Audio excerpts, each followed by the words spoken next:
Topic that we're gonna discuss today is personal safety during motorcycle trips. I have 10 tips that I'm gonna give you here.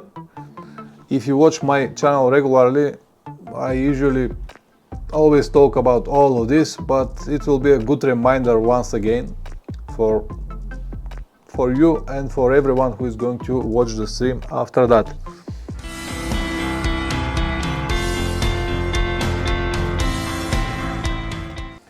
As usual, guys, let me finish first with everything that I plan to say, and after that you can add any more information, or if you have any questions you can ask me. As usual, you know, any valuable information is important because all of this will be watched from many people after that. How many we don't know at the moment. At the moment the channel is still new, but even so, each one of the streams got like 300, 400, 500, 600 views. And some people might say, oh, 500, 600 views is nothing, but can you imagine 500 or 600 people in front of you? Like a big crowd, man, this is a lot. But anyway, this is a different story. So, personal safety during motorcycle trips. Recently I talked about motorcycle safety on the last stream. Now it's going to be personal safety, or how to protect yourself while you travel. It might sound scary for many people, especially for those who never traveled abroad. And it will be even more scary if you need to go to a country that has a different religion. It's like a big cultural shock, and because most of the people know just a little about these countries, and when you don't know something, you're afraid from it. It's normal. It's a normal human behavior. So nothing to be different. It's not only you, it is the same for everyone. So nothing to worry about it. The news today make it even worse. So let's say that you are already afraid to travel abroad, but then you turn on your television and what you see is only problems. Problems, problems, problems, problems everywhere around the world. Murders, robbing, and wars everywhere. Like now at the moment, see what it is. Every time when you turn on the TV, it will be Putin or Joe Biden talking about the war. But I spent 3 months in Russia, traveling from one side to another, more than 30,000 kilometers, 35 actually, in the country. And I have zero problems, zero problems. So the news and the newspapers or the online information that you can get, it's not necessarily correct. So you shouldn't be afraid to travel. This is the first. Because if you're afraid, it will look like that if you try to travel, someone will kill you, or will rob you, or will steal your motorcycle, or anything. You don't need to think this way. As usual, I'll try to convince you that it's not exactly like that, and I will give you 10 very useful tips that you can use when you decided to travel. And I'm sure that they will help you a lot and will protect you much more than any weapon that you can have with you on the trip. We're gonna discuss the weapons as well on this list here. I have 10 different things that I will discuss. So the number one tip that I can give you, and maybe the most important tip that I can give you now, is to change the way you see the world, and the world will change for you, or change your perspective. Are you still there? Connection, audio, video, is everything alright, guys? Before I continue, because I can see I have a small interruption in the power here. You can see the light here just flickering, and I just want to be sure that your connection is alright. 10 of 10. Alright, good. So change your perspective. Change the way you see the world, and the world will change for you. All good for everyone. Oh, Big D, nice to see you. Let me give you one example. I explained this example many times. I said it in many videos, but I believe that this is the right moment to say it once again. When I was a young person, between 15 and maybe 27, 8, even to 30, I was a very aggressive person. You wouldn't believe it, but this was me. I was living in Bulgaria, and I was believing that every problem on the world, in my world, where I was living. William Robbins, I have traveled many times to many hostels and many nationality countries. People are not the same as the group country, have never had problems. Good, we're gonna discuss this later, William. So when I was between 15 and almost 30, very aggressive person. I was living in this my world, my personal world, and I was believing that all the problems in my personal world could be solved only with fists, fighting or whatever. And because of that, everything that I've seen or all the problems I've got or my life was full with violence from everywhere. But one day I met a guy, friend of mine, 2 years younger than me, but we were in the same school before that. And it was many years after school. I was already like probably 26 or 7 years old. So I met him in a local coffee. And I saw that he has a piercing here on the eyebrow. Piercing. It was strange for me because I have very orthodox understandings about these things. So I asked him, his name was Svetlo. I asked him, Svetlo, why the hell do you have this piercing here? And he said, yeah, they look good. It's very attractive for women. I said, for women? I said, if someone punch you in the face, he will probably cut half of your eyebrow. And he looked at me very seriously and asked me, why someone will hit me in the face? And I said, because you know, sometimes when you need to fight, you fight, and if someone punch you, half of your eyebrow, maybe it will damage your eye as well.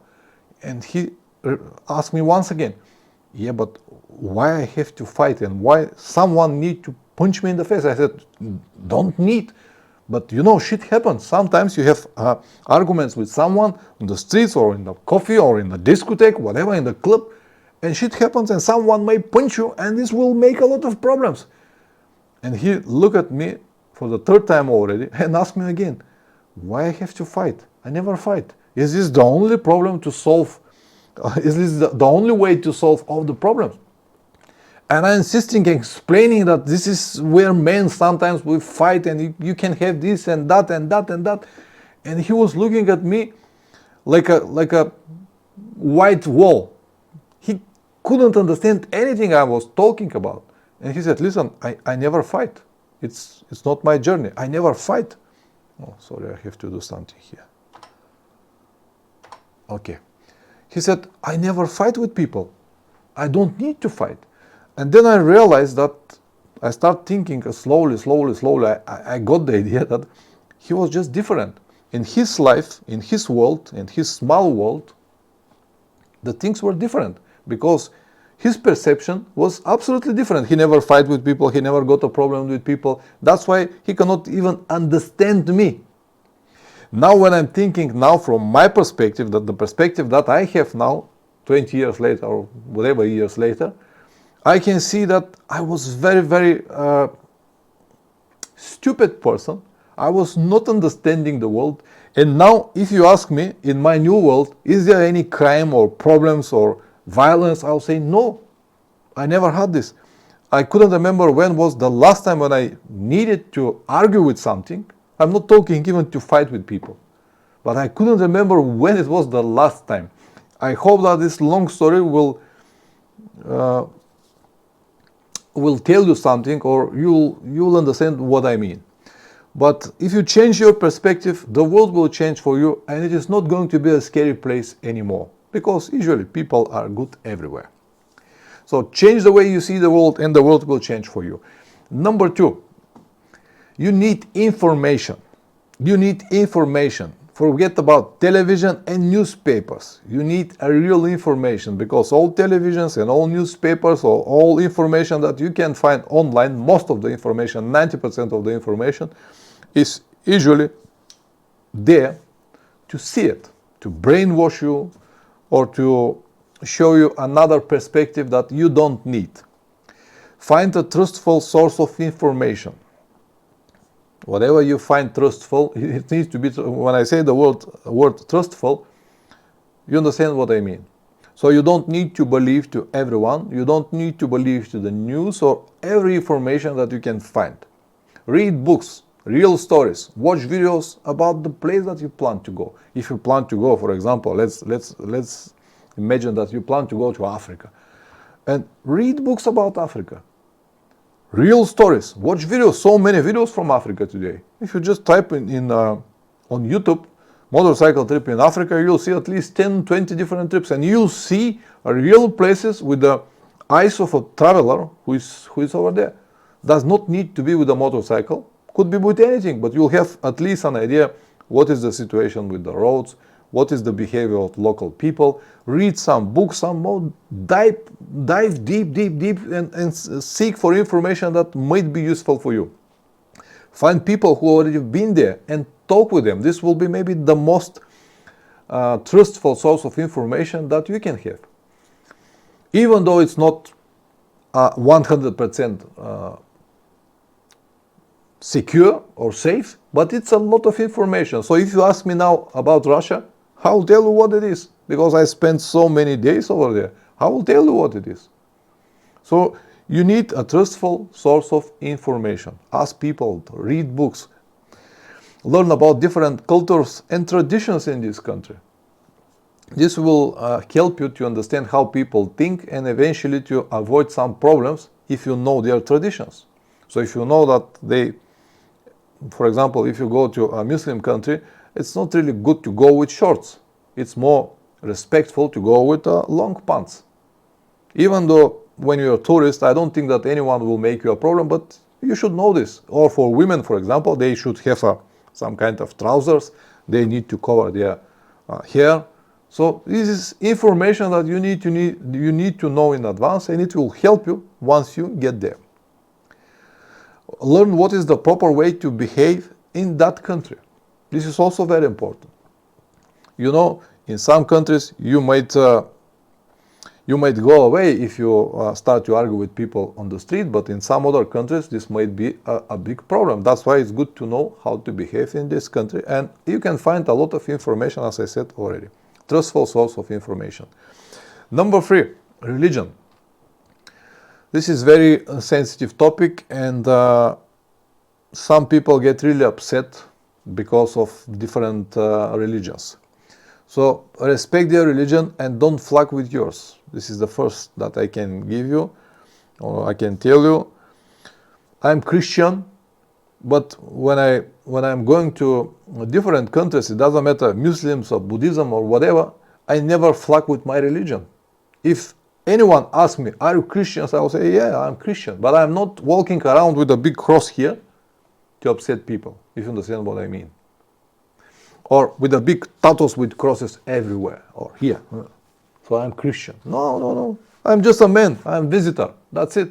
If anyone in personal talking asks me, are you Christian? Yeah, I'll say I'm Christian. I'm not going to hide it. I'm not going to lie. But it's a different story. Don't try to teach, judge, or change people, because some things cannot be changed.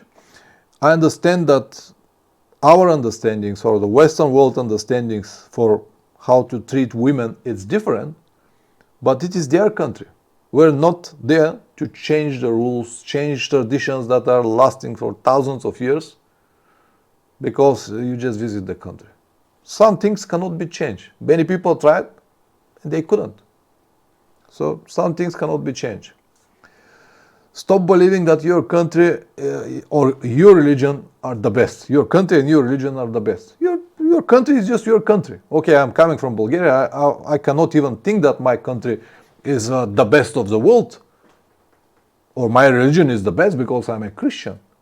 But I have seen Americans usually are very arrogant. They believe that if they're coming from America, America is superior, and anyone underneath is just slave. So don't behave like that. Don't be that person. Be just a normal, respectful person. Respect religion, respect people. Talk normally, friendly. Don't be arrogant asshole. Remember, you're just a guy with a motorcycle. You're no one. You're a visitor. You're a tourist. You're a guy with a motorcycle. You're not a god came to their place to teach them, to show them how in the West everything is, or how rich you are, or what kind of big motorcycle you have. You're just a guy with a motorcycle. Yeah, your motorcycle might be the best in the country, maybe the most expensive or the most powerful, whatever. But you're still just a guy with a motorcycle. And you're not different with anyone with motorcycle over there before you or after you. That's it. Your visitor, your guest in their home. Please behave as a guest. You know how the guest is supposed to behave. Friendly, politely, just go, all right? Number 4, avoid big cities. I'm not saying that you shouldn't go to any big city. What I'm saying is that, of course, some big cities deserve to be seen and they have to be seen. But every time when you have a chance to spend the night in a small town or village nearby, go and spend the night over there. Let me give you an example. If you want to visit Berlin, Berlin is a big town, big city, 4 million people. But you don't need to spend the night in Berlin. You can find a guest house or hostel in Potsdam, 30 kilometers away from Berlin. Book this hotel or hostel or guest house, whatever. And during the day, start your motorcycle, go to Berlin, enjoy the Berlin, see everything, see all attractions, spend as much as possible time there. And later in the evening, just go back and spend the night in Potsdam. Because Potsdam is a small, quiet town. Usually in these small towns, everything is much better, much cheaper. People are friendly. And they're more open-minded to help you if you need something. Especially if you travel alone. In a group, it's the same story, but if you travel alone, you will have a lot of friendly people that would like to help you if you go to small towns. We have saying here in Bulgaria saying that if you want to be alone, go to a big city. And that's correct. That's why my advice, go to small towns. You will save a lot of money and many possible problems. Cheaper hotels, friendly people, and most important for me and maybe for you as well, you will start very easy on the next morning. If you book a hotel in the middle of the big city and next morning when you plan to start and change your location, move to the next location, you'll need at least 30 minutes, maybe 40 minutes, maybe 1 hour just to leave the city. If the city is something like Istanbul, you'll need 2 hours. But if you have a hotel or guest house in a small town very close to the big city, you'll start your motorcycle and after 10 minutes you will be on the main road and you will continue. It will save you a lot of time. Number 5, I talked about it in many of my videos, don't drink with locals. You know, alcohol could make from some really nice people real assholes. I believe that people are what they are, but some people really behave well before they drink. But when they get drunk, man, they are just terrible. My advice, never drink with locals. I talked about it a lot and I'm gonna say it again. You can drink with locals only if you have friends there, really good friends, that will ensure that you will be back in your hotel on time, safe, in one piece. So forget about it. It's not really good to drink when you're on the trip. Maybe 1 or 2 drinks will be fine, because on the next day you need to ride. But even if you plan to have day off, don't go and drink with locals. Number 6, hotels.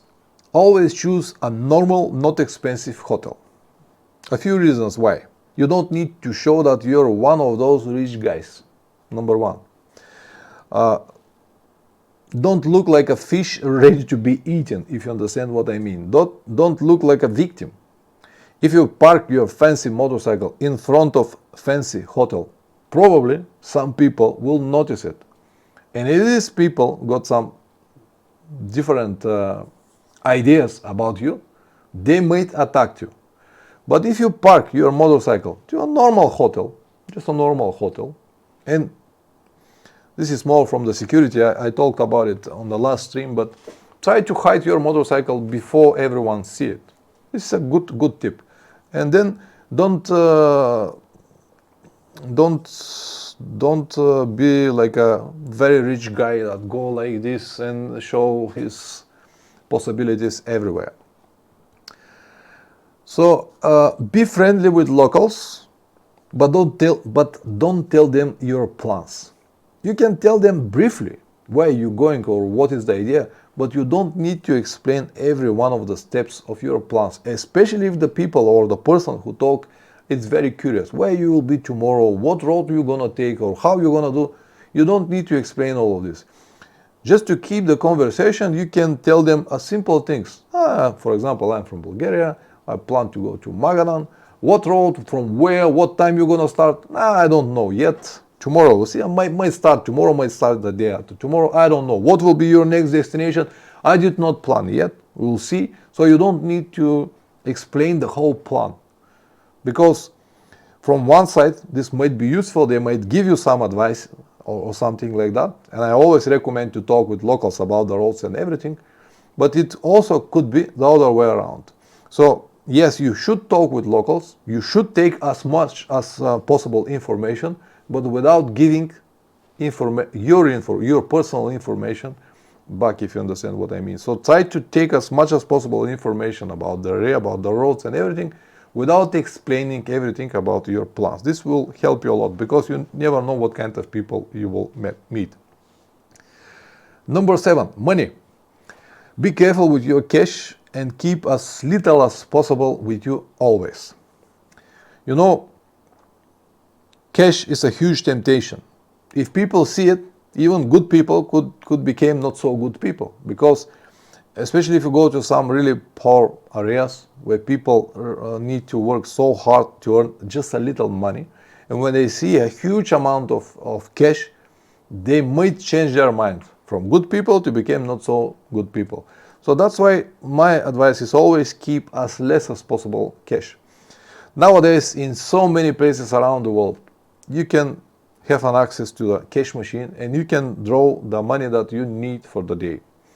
Even now on my trip to Russia, I did not have any chances to use my cards, so I cannot draw any cash from the cash machines. But I went there with the cash, with the amount that I need for the trip, around 3,500 euros. And as soon as I went into Russia, I changed this money to a local currency and put it into my local bank account with a card. So I can draw money when I need and what I need. So I don't need to carry all the time all the cash for the whole journey. I've done it once when I went to Central Asia years ago. I was traveling all the time with $2,500. For many of you, this might be just not that many, but for people that are living there, this will be the amount that they will spend for a year. So if anyone knows that you have so much cash, they might decide to take it. So keep as less as possible and don't even show it to anyone. Credit cards mean nothing in many countries around the world. Even if they see your card, they'll say, okay, this is card, what I'm gonna do with the card. They don't know what they can do with your card. They know that they cannot draw money with your card without the PIN number. So credit cards, it's not a problem, but the cash, it's a problem. So keep as little as possible just to pay the expenses that you're gonna have day by day. And if for any reason you need to carry more cash, split it. What I usually do, I split it on 2 different places. On one very hidden place, I keep the biggest amount of money, let's say more than 80%. And on my daily expenses, I keep in my pocket.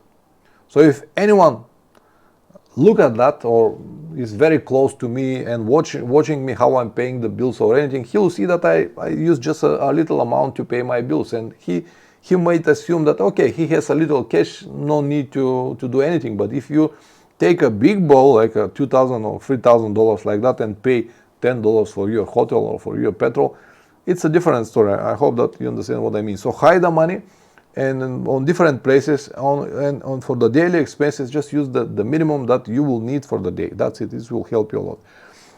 I have heard some people say that they make this like fake wallet. Another wallet with just a little money, a fake cards and stuff like that, like a fake wallet. So if someone decided to rob you, you can give him this fake wallet. I never done this. Of course, this might work, and it will probably work in the case of serious situation. But I never done it. I never worried so much about it. All right, number 8, weapons. If you carry a knife or axe, for example, hide it somewhere. You don't need to travel like a big gringo with a knife on your motorcycle like that, or axe, because some people might get really upset from it. I, for example, if I see someone like that, I will say, man, what are you planning to do? To killing people? Just hide it somewhere. So hide your knife or axe somewhere that it's not visible for everyone. If you don't worry about people, at least just you need to worry about borders that you have to cross. If you plan to cross a border with a knife like that, it's not a good idea. In Germany, for example, you cannot have a knife longer than 10 centimeters without foldable blade. So if you have a big knife like that in Germany, they will arrest you immediately. You shouldn't have it. So this is a critical moment. But weapons. What I wanted to say is that a pepper spray, for example, will be way more effective than any knife or axe. Because if you think just for a little, if you have a knife and you have a situation that someone wants to take something from you, what you gonna do? Hit him with a knife, punch him with the knife, you can kill him. And then what? Your life is going to be like that. Everything will fall apart. First is going to be the problem that you will have with police if you hit someone with a knife. Second, you might kill him. Then that means problem with the authorities, possible jail, sentence. How many years? You don't know. In some countries could be life sentence, could be death penalty. You don't know. So you might have so many problems because you just punch someone with a knife who tried to rob you. Better is give him the money and that's it. Or with the axe.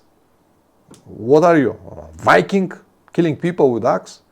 But pepper spray, from the other hand, it's very effective, because with the knife you might not be able to do anything. Person could have also a knife or a pistol. You never know. With the axe, yeah, you might be able to hit someone, might not. But pepper spray, man, it's very effective. Just spray it in the here, not in the eyes, here, around the clothes, here. Because all this pepper spray will go into the clothes and then will react and will work in the next hour or so. In the face, of course, but here, in this area, it's much better. Pepper spray, start your motorcycle and go. The most effective weapon that I can recommend. Even if you go to a bear country, like Alaska or Magadan, they will recommend and they will tell you that pepper spray or bear spray, it's 70-80% effective. On the other hand, rifles or pistols got only 20% effectivity, because the pepper spray or this bear spray stab the bear immediately. But the weapon cannot. Even a rifle, if you hit the bear, it has a very slow metabolism, so the bear probably will need like 5 to 6 minutes before her heart stop. So it's different. So it's the same with the pepper spray. Spray the person and go immediately. Immediately. You don't need to wait the whole village or town or bar to come on you. Just react, start your motorcycle and go. Yeah, as I said, if you cannot, this should be your last action. Before that, you have to do everything to calm down the situation, with talking, with conversation, with anything. But if you cannot, if you see that the things are going really well, then take your pepper spray, spray the person, start your motorcycle and go immediately. Just go away. Number 9, in terms of safety or personal protection or safety, some people use spot tracker devices. I also used to travel. I got 2 or 3 trips with a spot tracker device. And from a safety point of view, yes, it will give you a peace of mind. It will give not exactly to you, it will give peace of mind on your family at home, because they will worry about you, and it will be nice to see online where exactly you are and stuff like that. And many people believe that if they have a spot tracker device, if they press the button SOS, and the helicopters will come and they will have all of this help and everything. I already discussed it in one stream that it's not exactly like that. For every button that you press on that SOS, someone needs to pay. And it's not The price that you paid for this device, for this GPS tracker device, does not include everything that you can imagine. There are different plans, different prices, different insurances, different things that are covered. So better is go and read about all of this. But in terms of personal safety and protection, I don't think that the spot tracker device will help you at all. You might have it if you feel safe. Many people have it, like here, say here all the time, or on the tank bag. I never use it because I always apply all of the rules that I just told you, these 8-9 rules, and I haven't got any problems. Even if I have a problem, all right, this is the life. Sometimes we have problems and we have to find solutions. One of my surgeons in the army always saying, don't come with problems, come with solutions. So we have, for every problem, we can find a solution. And number 10, it's more like number 1. People are good. Please remember this phrase. People are good everywhere around the world. We're the same. All right, maybe with different religions or different understandings or different medical status or whatever, but we all want the same. We want freedom, we want food, we want to take care about our kids. Just never forget it. You can go away with any situation if you just remember everything that I just told you. Yeah, Richard, dress down, not flush, blend, don't pin. Yeah. Don't look like a target. And also be more, how I have to say, more confident. You don't need to look like a victim. You don't need to look like a mouse that is afraid from everyone and from everything. Just walk like a normal man. If you want to go to a local bar, go to the local bar. But don't drink with locals. But it doesn't mean that you cannot go. Or you want to go to the shop, go to the shop. People will not kill you because you're a foreigner and you went to the shop. You're just confident. Not overconfident, but confident enough to show that you're not victim. You have to know always that even the criminals, they also try to find or how I have to say, they don't want to fight with their victims. They want to do their job as quick as possible without any problems. So if you look like a victim that could be robbed very easy, of course they will do it. That's it. Now, guys, that's everything that I wanted to say. Now, if you want to add something or if you want to ask me questions, go ahead. It's a very interesting topic. Some people cannot be convinced that easy. But man, I've traveled to so many countries, to so many places, and I never got any problems, but I always accept the things a little bit different, maybe because I'm coming from East Europe, from Bulgaria. The things here were different, we lived different lives, and we somehow learned how to live in these conditions. But for many people from the West, could be different. So my opinion is one, but it could not be applied to you. I don't know. So that's why I said if you have any questions or if you have any other ideas, go ahead. Okay, language is normally what opens people's interest. That is true. If you know languages, it will help you a lot. But it's not necessarily like that. I've been to many places that I communicated with people with just a simple words, or even need to shake hands or make drawings to understand each other. When people want to help you, they will help you. Of course, it's much better if you know languages. It's like many open doors that will help you a lot. Absolutely agree with you, Sogi. So as I said, for some people it might be very difficult, but if you apply all of these 9 tips that I told you, you'll be all right. You don't need to be afraid. You just don't need to be afraid. And if you think that anything could happen, yeah, it is true. Anything could happen, but at the end, it is your journey. You travel with your motorcycle. If something happens, okay, shit happens. Richard, expect to see different things and not like everything. People are different, otherwise travel. Yeah, absolutely. You might not like some things or some people. Yeah, that's why you travel, to see the world, to see how people living, what is good, what is bad. I, for example, I'm not really big fan of Arabian countries. Not really big fan. Not because they are Muslims. I don't have anything against Muslims. Arabian world, it's a little bit different for me to accept. Maybe I did not meet the right people so far, but they are a little bit different. So you never know. William Robbins, well, I'm American. I have managed to travel as mentioned without any trouble, but I was in large part exactly as you list. Respect our country a very long way. I'm glad to hear that, William. I met many fantastic Americans. When I said example American, I'm sure that you understand what I mean, because people, nice people, bad people, you can find everywhere. But Americans usually a little bit more like this. But I'm glad that you. Now on my way to Magadan, I met American guy who was coming back from Magadan. Fantastic guy, young guy, like about 25, 30 years old. He traveled 6-7 months. He spent like 2-3 months in Russia. Absolutely no problems with anyone. Fantastic guy. So nationality does not say that you're bad or good. I just said as an example, but I can tell you many examples for Germans. They are nice Germans as well, but so many assholes as well. So the same in Bulgaria. William Robbins, so I really do understand the impression of Americans. I put down the ignorance. Few people leave the States and just so large people are interested in the outside world. Yeah, it is true. I personally like Americans because they are very curious always very curious.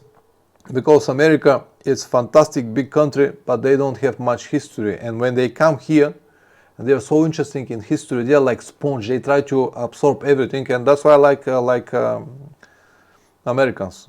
Richard, stop and help any bike. You never know when you will need yourself road karma. Absolutely. This is, I don't need even to discuss this. If you see a biker on the road, always stop. Not only bikers, anything. Now on my trip to Magadan, on the last section from Yakutsk to Magadan, because it's a hard section, no roads, just gravel roads, dirt roads, every car you see or every car see you usually stop next to you and ask you, are you okay? Do you need something? Do you have food, water? Is everything alright? Do you know where to go? So every time when I was stopped next to the road to make a picture or to check something, when the car is coming, stopping and asking. And I did exactly the same when I see car on the road, flat tire or stop on the road. I always stopped and asked, do you need help? So this is a normal human behavior, and this is how it's supposed to be.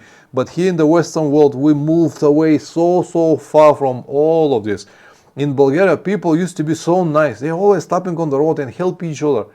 Nowadays, it's not like that. We never locked our doors. Now we live so, but it is what it is. Topic, how to stretch your budget if funds are low?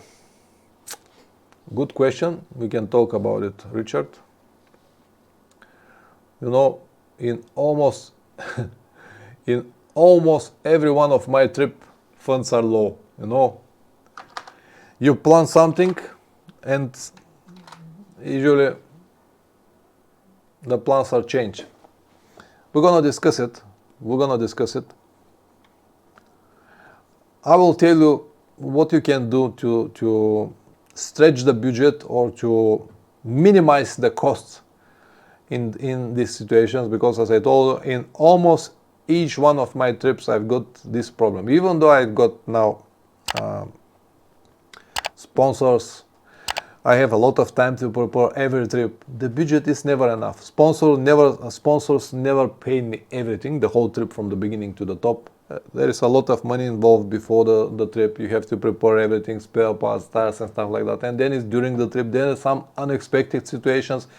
So every time I have this problem, and every time I need to come to some kind of solution. So we're gonna discuss it next Sunday, Richard. Okay, I'm gonna talk about it. I had earlier, I think was last year, a stream about how to travel cheap, but this is something different. It will be a different topic. Yeah, how to stretch your budget if funds are low. My pleasure, William. My pleasure. Thank you very much for coming. Thank you very much to all of you guys supporting the channel, coming every time to the streams. Because as I told you, these streams are not only for you, not only for me.